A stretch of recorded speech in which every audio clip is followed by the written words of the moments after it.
She texted, "At my ex's house, his dad died. Don't be jealous." I replied my condolences. Then I looked up the obituaries and found nothing. When I sent flowers to the deceased father who answered his own door, the ex called me in a panic. I am 28 years old. Got that text from my girlfriend, Brianna, 26, last Thursday at 9:00 p.m. We'd been together for 2 years, living together for 6 months. The full text said, "Hey babe, I'm at Garrett's house. His dad just died suddenly this afternoon. The whole family is devastated. I know this is weird, but he called me crying, and I couldn't say no. Don't be jealous. I'll be home late." Garrett is her ex from college. They dated for 3 years, broke up 4 years ago. He still comments on all her Instagram posts with fire emojis. I replied my condolences to his family. "Take your time." She sent back heart emojis and "This is why I love you." So understanding. Something felt off though, not the going to comfort an ex part. Death is death. I get it, but the "don't be jealous" line, why even add that unless? So I did what any reasonable person would do. I checked the local obituaries online. Nothing for anyone with Garrett's last name, Hutchinson. Checked the funeral home websites, nothing. Checked his dad's Facebook. We're not friends, but his profile is public. He posted about his golf game that morning. Interesting. I didn't confront Brianna. Instead, I decided to be a thoughtful boyfriend. I called a florist the next morning and ordered a nice arrangement. For the Hutchinson family, deepest sympathies on your loss. Had it delivered to Garrett's parents' house that afternoon. 2 hours later, my phone exploded.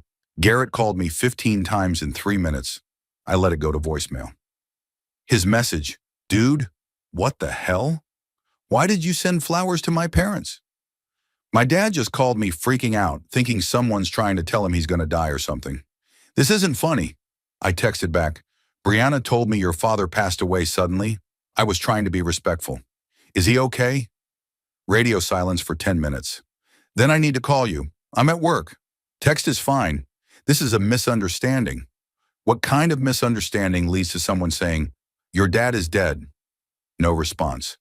Brianna called me 20 minutes later. I answered, "Hey babe," she said, voice shaky.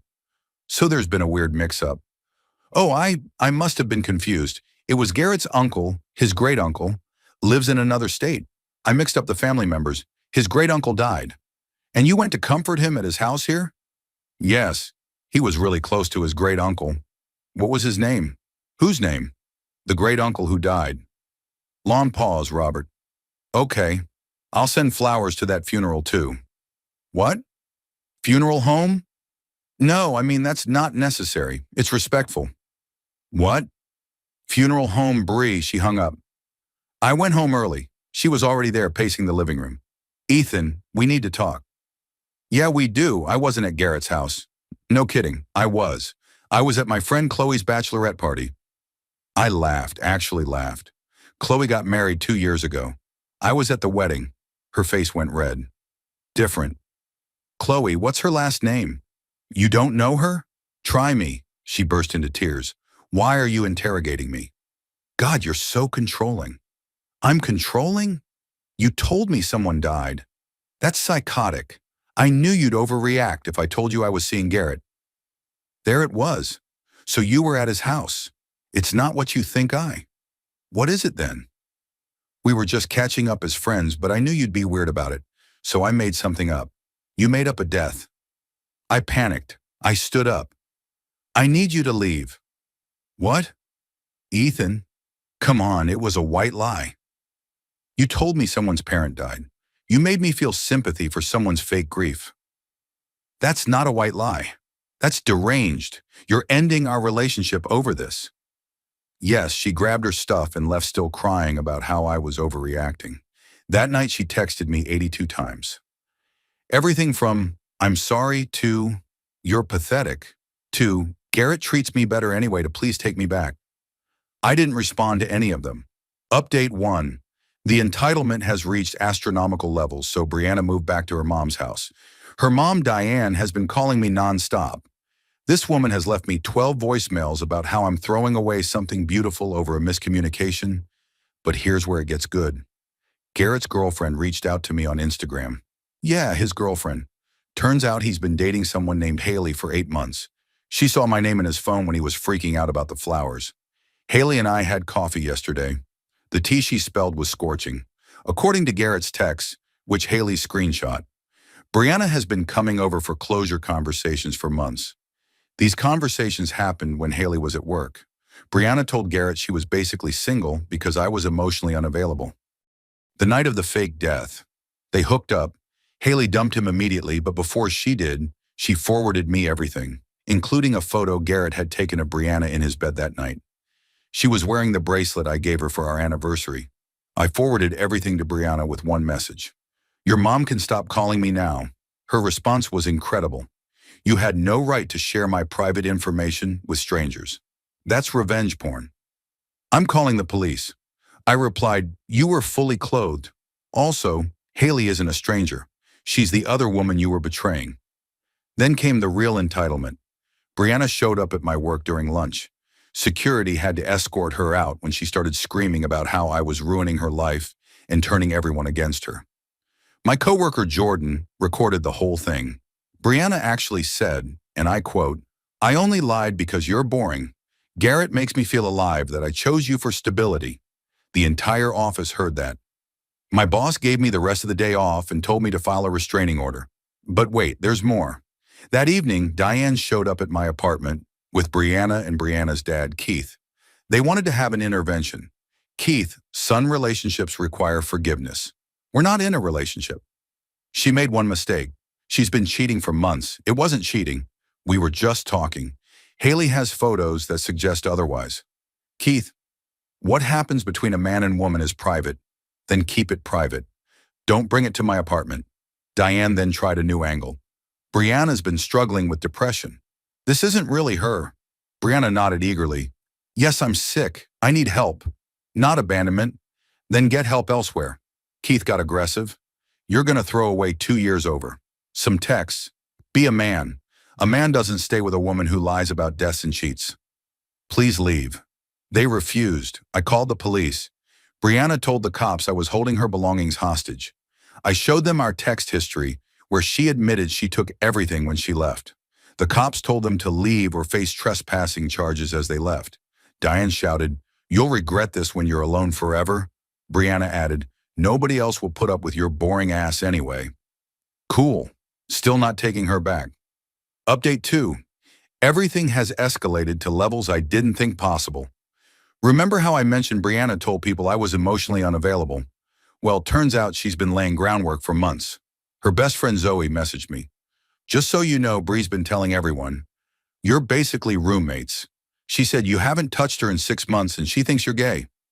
That's funny because we literally had sex the morning before the fake death text, but okay. Here's what Brianna did next. She created a whole narrative on social media about being trapped in a loveless relationship and how she finally found the courage to leave her emotionally abusive partner. She didn't name me, but we have tons of mutual friends. Everyone knew, the posts included. Sometimes the person who seems perfect is the one slowly killing your soul. I gave 2 years to someone who couldn't give me 2 minutes of affection. Garrett has shown me what real love looks like. A photo of her and Garrett with a caption. When you finally find your person after years of settling, the comments were full of her friends praising her bravery. One even started planning a freedom party for her. I didn't respond publicly. Instead, I did something better. I compiled a timeline, screenshots of her saying she loved me the day before the fake death. 2, her texts admitting she lied about the death. 3, her admitting she was at Garrett's. 4, Garrett's text to Haley about their affair. 5, the photo of her in his bed. 6, her showing up at my work screaming that she chose me for stability. 7, the police report from her family's trespassing incident. I sent this privately to 5 people, the mutual friends who'd been commenting supportively on her posts. Within hours, the narrative shifted. People started calling her out. Her freedom party was canceled. But Brianna doubled down. She posted that I was weaponizing her trauma and turning people against a victim. Then Garrett dumped her. Yeah. After all this, after leaving Haley, after the drama, he dumped her via text. And this is too much drama. You said you were single. I don't want to be involved in this mess. Brianna lost it. She called me at 2 a.m. sobbing. Are you happy now? You ruined everything. I didn't do anything. You lied, you cheated, and you faced consequences. Garrett was my soulmate. Your soulmate who dumped you after a week. He only left because you made this public. I didn't make anything public. I privately told the truth to 5 people. You are evil. You're actually evil. Okay? I'm going to destroy you. Good luck with that. She hung up. The next day, she tried to make good on that threat. She called my employer claiming I was harassing her. HR called me in. I showed them everything, including the security footage of her causing a scene. They banned her from the property and offered me their legal team if needed. She told my landlord I was dealing drugs. He laughed because I'm the most boring tenant ever. I barely have people over, and I'm in bed by 10 p.m. She even called my mom, telling her I was mentally unstable and needed intervention. My mom's response was legendary, honey. The only unstable person here is someone who lies about deaths. Please lose my number. But the peak delusion came yesterday. Brianna sent me a formal letter, like printed and everything, with terms for reconciliation. 1, I publicly apologize for overreacting. 2, I delete all evidence of her mistake. 3, I pay free for couples therapy. 4, I apologize to Garrett for the flowers. 5, I let her move back in immediately. 6, we pretend this never happened. At the bottom, she wrote, you have 48 hours to accept these terms, or I'll have no choice but to move on permanently. I framed it. It's hanging in my kitchen. My friends think it's hilarious. Update 3. Brianna did not, in fact, move on permanently.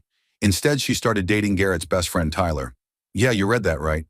She's now with the best friend of the guy she cheated with. Tyler reached out to me on Instagram. Hey, man, just wanted you to know there's no hard feelings. Bree told me everything about how you were basically roommates and how you emotionally neglected her. I'm glad she's free now. I sent him the framed terms for reconciliation, photo with the caption. Does this look like something someone would send to a roommate? He blocked me immediately, but here's where karma gets beautiful. Remember Haley? Garrett's ex. We've become friends through this mess. She works in HR at a major company downtown. Guess who applied for a job there? Brianna. Haley didn't sabotage anything. She's professional like that, but she did give the hiring manager a heads up about the potential culture fit concerns regarding someone who fabricates deaths and creates hostile work environments. Brianna didn't get the job. She found out through a mutual friend that Haley worked there. Her response was to threaten to sue Haley for defamation and career sabotage. Haley's response: truth is an absolute defense against defamation. Also, I have screenshots.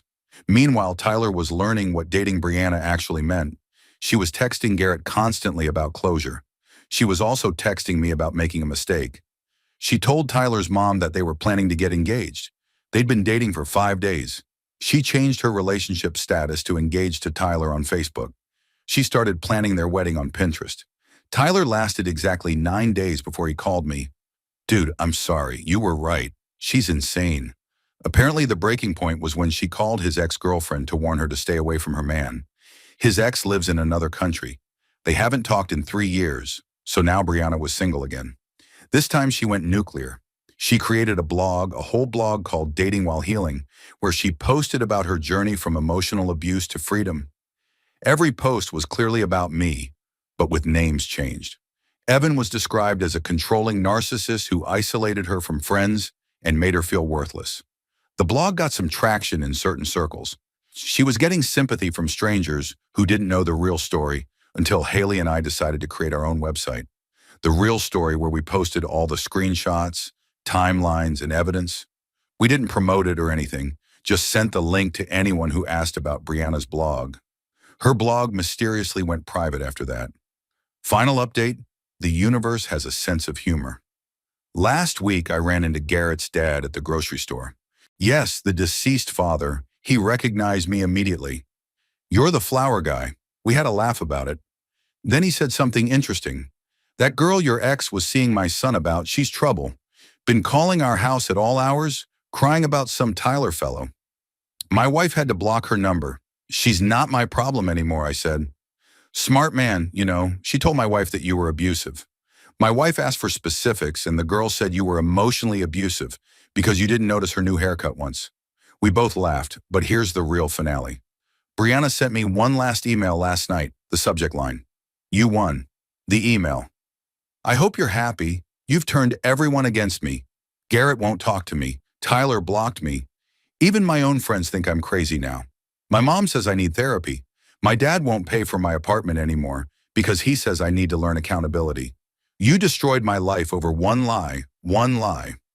I was just trying to spare your feelings about seeing Garrett. I could have just cheated without telling you anything, but I tried to be considerate by making up a reason. Now I have to move back to my hometown.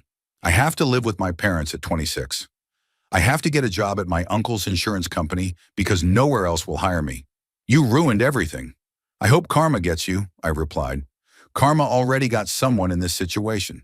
Also, it wasn't one lie, it was months of lies, cheating, manipulation, and harassment. Good luck at the insurance company, she responded immediately. I hate you, I didn't reply. As for me, I'm doing great. Started dating someone new, Amy from my climbing gym. She thinks the whole story is wild and regularly jokes about faking deaths to get out of boring dinners. My goldfish died. Can't make it. Haley's dating someone too. We all went on a double date last week. It was surprisingly not weird. The flowers I sent to Garrett's dad, his mom dried them and keeps them in a vase because they're too nice to throw away, and it's such a funny story now. Garrett messaged me once. Sorry for all the drama, man. I didn't know she was that crazy.